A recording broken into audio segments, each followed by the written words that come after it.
अब देखिए, इंग्लिश आपकी इम्प्रूव धीरे धीरे हो ही रही होगी। आपने जितना भी मेरे साथ पढ़ा है, जैसे मैं इसी वीक की बात करूं तो मंडे टू फ्राइडे 5 दिनों में आप जो भी पढ़ रहे हैं, जो भी इस वीक में आपने पढ़ा है, आप लगभग देखेंगे तो 50-60 वर्ड तो मैं एटलीस्ट मानता हूं। ज़्यादा ही होंगे, 100-125 वर्ड्स होंगे 5 दिनों में, लेकिन फिर भी मैं 50 से 60 वर्ड्स मान लेता हूँ। ये ऐसे वर्ड्स हैं जो आपको लगता होगा कि हाँ नए हैं, ये आपको सीखने की ज़रूरत है, तो इनको आप रिवाइज किया करें। सैटरडे संडे जो आपको मिलता है, सैटरडे और संडे जो आपको मिलता है, कि आप उस 2 दिनों के अंदर 5 दिनों के वर्ड्स को एक बार फिर से देख लिया करें। इससे क्या होगा, आप जब नए वीक में आएंगे, फिर से एडिटोरियल पढ़ना स्टार्ट करेंगे, तो ये 50-60 वर्ड्स में से 20-30 वर्ड आपको उन 5 दिनों में या आने वाले दिनों में फिर से रिपीट होते नजर आएंगे।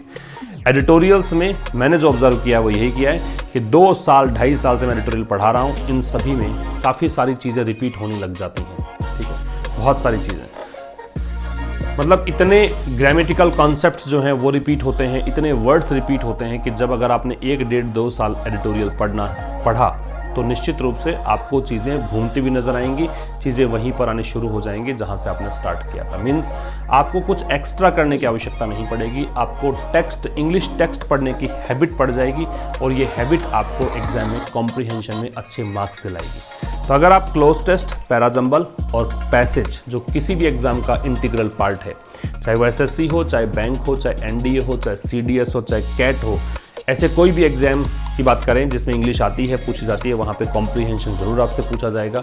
और कॉम्प्रिहेंशन जनरली नॉर्थ इंडिया की अगर बात करूँ, थोड़ा सा उनको लगता है कि बहुत मुश्किलें उनको आती हैं कॉम्प्रिहेंशन को सॉल्व करने में, कॉम्प्रिहेंशन को अटैम्प्ट करने में, तो उनके लिए बेहतर विकल्प है कि अखबार पढ़ना शुरू करें, मेरे साथ पढ़ना शुरू करें। मंडे टू फ्राइडे मेरे साथ रहेंगे, 1 साल 1.5 साल तक कंटिन्यू रहेंगे, आपको इतनी हैबिट पड़ जाएगी कि आप जब चाहेंगे तब किसी टेक्स्ट को पढ़ने से जी नहीं चुराएंगे, आप बहुत आसान तरीके से पढ़ पाएंगे, इंटरेस्ट आपका पैदा हो जाएगा और वो इंटरेस्ट आपको आगे तक लेकर जाएगा।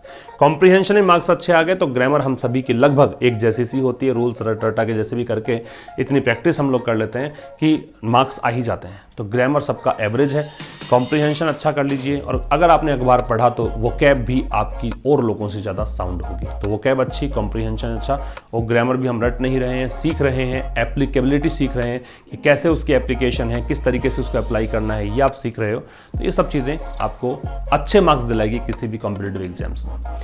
तो जुड़े रहें और देखते रहें, टेलीग्राम चैनल पर ज़रूर से जाएं। पिछले जो भी मैंने 3 वोकैब की PDF आपको प्रोवाइड की है, उनको देखकर उन वोकैब को याद करें। सेंटेंस इंप्रूवमेंट का मैंने PDF प्रोवाइड किया है, उसको आप एक बार खुद से सॉल्व करके देखें। ये जो PDF मिल रही हैं, इनके वर्ड्स को देखें। जितना भी आपको स्टफ़ मिला हुआ है एडिटोरियल का या किसी और चीज़ का, और ऐसा नहीं है कि अभी 2-4 दिन का ही देखें, प्रीवियस बहुत सारे क्वेश्चंस मिल जाएंगे आपको। अभी हाल फिलहाल बहुत सारे क्वेश्चंस पर डे अपडेट वहाँ पे हो रहे हैं, तो ये सब देखोगे आप, और जो इंपॉर्टेंट चीज़ें उसको नोट करने की हैबिट, तो अच्छी इंग्लिश